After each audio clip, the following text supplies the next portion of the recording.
kondisi masyarakat di tengah PPKM seperti ini. Sebenarnya dalam kondisi harus berada di rumah, kemudian juga tidak bisa bergerak dengan bebas, biasanya tekanan-tekanan apa yang dialami oleh masyarakat? Ya, ketika kita harus diisolasi gitu, harus ada di rumah, tidak bisa beraktivitas, tentunya kita kehilangan berbagai macam aktivitas yang biasa kita lakukan sehari-hari gitu ya. Bagi beberapa orang yang memang aktualisasi dirinya bertemu dengan banyak orang gitu, kemudian bekerja misalnya, tentu ini juga jadi stresor tersendiri gitu. Terlebih misalnya sebelumnya ada permasalahan keluarga gitu ya, ada permasalahan keluarga, kemudian harus bertemu terus setiap hari dengan keluarganya gitu. Tentu stresornya akan semakin tinggi ketika di rumah gitu. Selain itu mungkin pada beberapa orang yang mata pencahariannya memang sangat tergantung dengan kebijakan PPKM ini, tentu ini sangat berpengaruh gitu. Misalnya usaha-usaha yang harus ditutup untuk sementara waktu ketika PPKM, tentu mereka nggak bisa mendapatkan pendapatan gitu dibandingkan dengan mereka yang bisa bekerja atau di rumah gitu ya tanpa ada pengaruh terhadap pendapatannya, tentu stresornya lebih tinggi gitu. Ketika dalam kondisi seperti itu, bisakah kemudian kita mengontrolnya begitu atau agar tidak kemudian sampai merugikan orang lain? Ya, betul. Tentu stres ini bisa dikelola gitu. Stres pengelolaan diri itu juga sangat penting sebetulnya. Apa yang bisa dilakukan? Iya, ketika kita kehilangan aktivitas sehari-hari gitu, tentu kita perlu mengganti dengan aktivitas-aktivitas yang lain yang bisa kita lakukan di rumah gitu.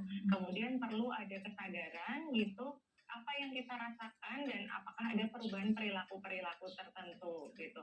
Ketika kita menyadari misalnya jadi lebih sensitif, bisa jadi lebih gampang marah atau lebih mudah menangis gitu, atau betul-betul menarik diri dari lingkungan gitu. Kita perlu menyadari gitu ketika ada perubahan yang drastis dibandingkan kondisi sehari-hari gitu.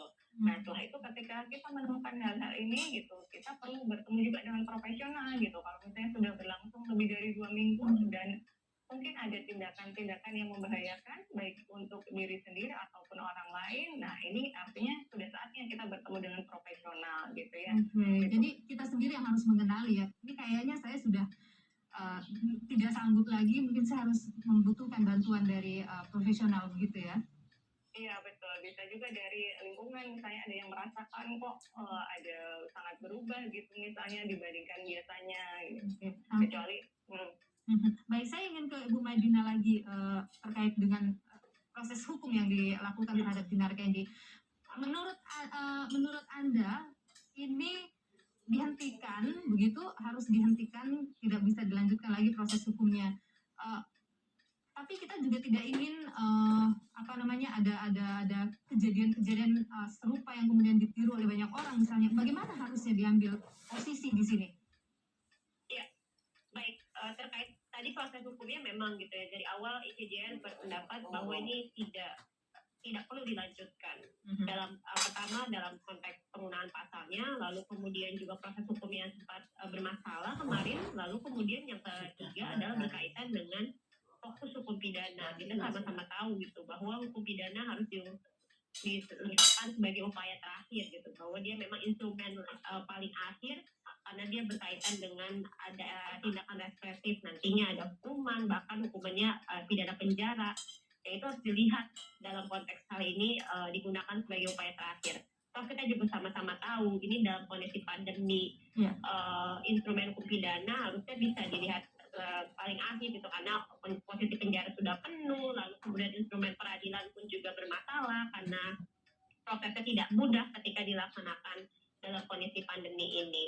Nah, berkaitan dengan nantinya menimbulkan ekspresi-ekspresi serupa yang di masyarakat, nah sebenarnya ini bisa kita lakukan, kita bisa tanggulangi dengan instrumen hukum yang lain gitu. Kita bisa lihat ketika Dinar Kendi memberikan unggahan ini, maka akan ada diskursus publik gitu terkait dengan hal ini.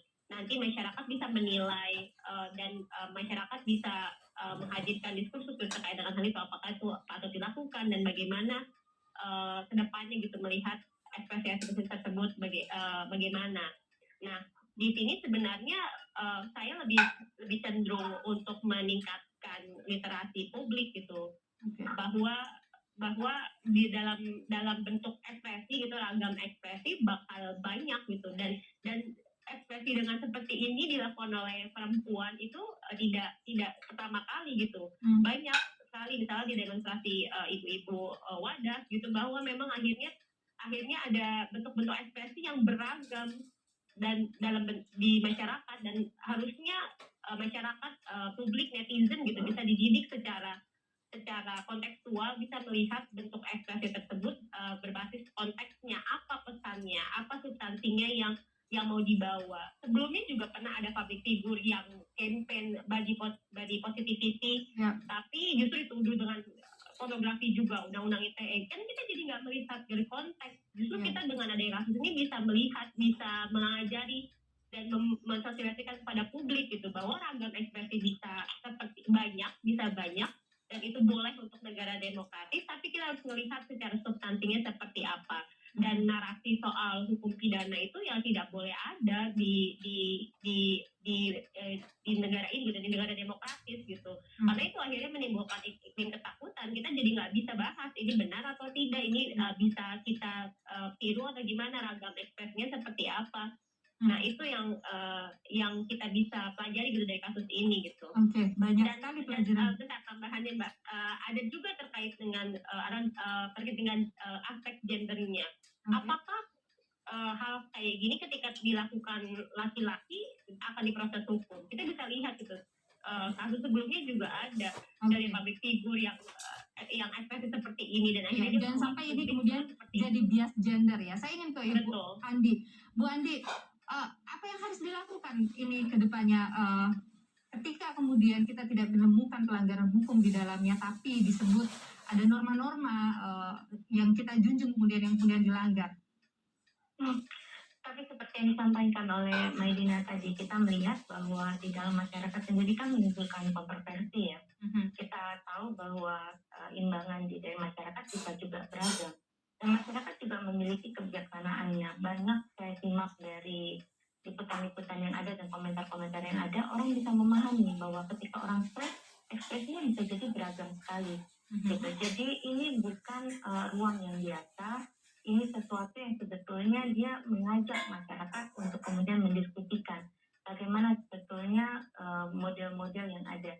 Persis seperti tadi yang disampaikan, bahwa bahkan di dalam ekspresi stres ataupun ketika ada hal yang ingin diprotes, bisa jadi orang mengambil cara-cara yang lebih ekstrim dari ini bahkan gitu. Nah karena itu bagaimana mengelola stres, mengelola tekanan, dan juga menyampaikan ekspresi itu bagian dari edukasi publik yang memang masih tetap perlu dilakukan bersamaan dengan juga literasi digital lainnya yang menurut saya juga bermasalah ya di dalam masyarakat kita sampai saat ini.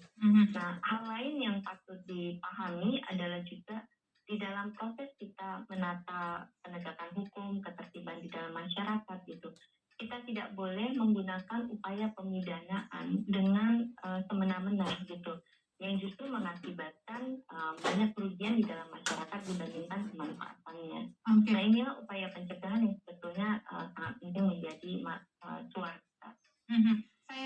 Terakhir saya ingin ke Mbak Desi dulu. Mbak Desi, menjaga diri tapi juga tetap berekspresi bagaimana sebaiknya? Ya, baik, tentunya ketika kita akan mengekspresikan sesuatu, kita perlu melihat juga norma-norma yang berlaku gitu. Ketika kita mengekspresikan sesuatu tapi merasa bahwa seperti ini tidak akan diterima gitu, tentu kita perlu pertimbangan ya, sehingga perlu kreativitas gitu. Mungkin saya tidak bisa mengekspresikan dengan cara ini, saya perlu melakukan cara yang lain gitu. Misalnya buat konten edukasi misalnya, atau protes. Waktu itu juga ada yang protes itu salah satu artis dengan menuliskan surat gitu. Itu juga salah satu cara yang adaptif untuk menyampaikan protes dengan kondisi saat ini. Jadi bisa rilis stres juga begitu ya? Iya, betul. Oke, saya ke Mbak Medina. Mbak Medina, bagaimana kemudian kalau Anda sendiri melihat harusnya ke depannya ini bagaimana, baik itu dari pemerintah kemudian ke masyarakat? Ya, baik, ke depannya kita tetap kontekskan dalam kondisi pandemi. Kita bisa lihat gitu bahwa beban negara di pandemi sudah berfokus ke penanggulangan pandemi. Jadi dalam konteks ruang-ruang ekspresi seperti ini jelas tidak